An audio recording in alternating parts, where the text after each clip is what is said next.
and welcome to this tutorial on sequences. Patterns are everywhere. Number patterns are a list of numbers that are connected. Let's take a look at an example. 2, 4, 6, 8.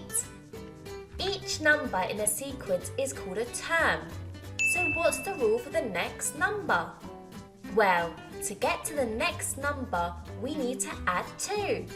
So the rule is add 2. Therefore, to get to the next number, we need to add 2 to 8, which is 10.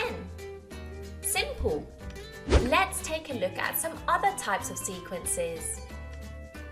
Sequences could have even or odd numbers.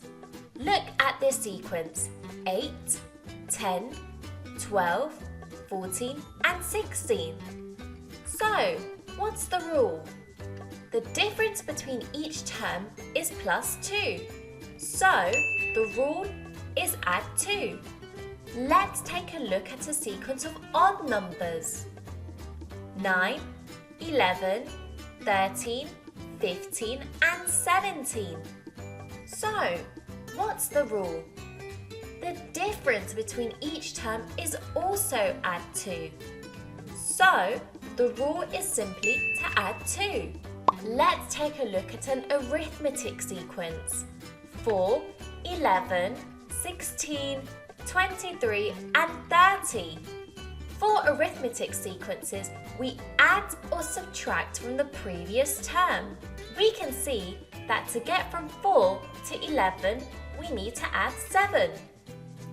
To get to the next term, we also need to add 7.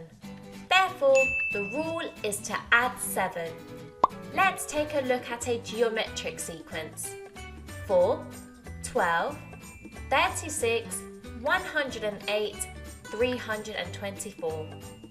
In geometric sequences, the term is multiplied or divided to get the next term. To get from the first term 4 to the second term 12, we need to multiply by 3. To get to the next terms, we also have to multiply by 3. Therefore, the rule is to multiply by 3. To watch the full video and to have a go at our 11 plus practice quizzes, go to ariatuition.com. That wraps up this tutorial. Thanks for watching. See you again soon.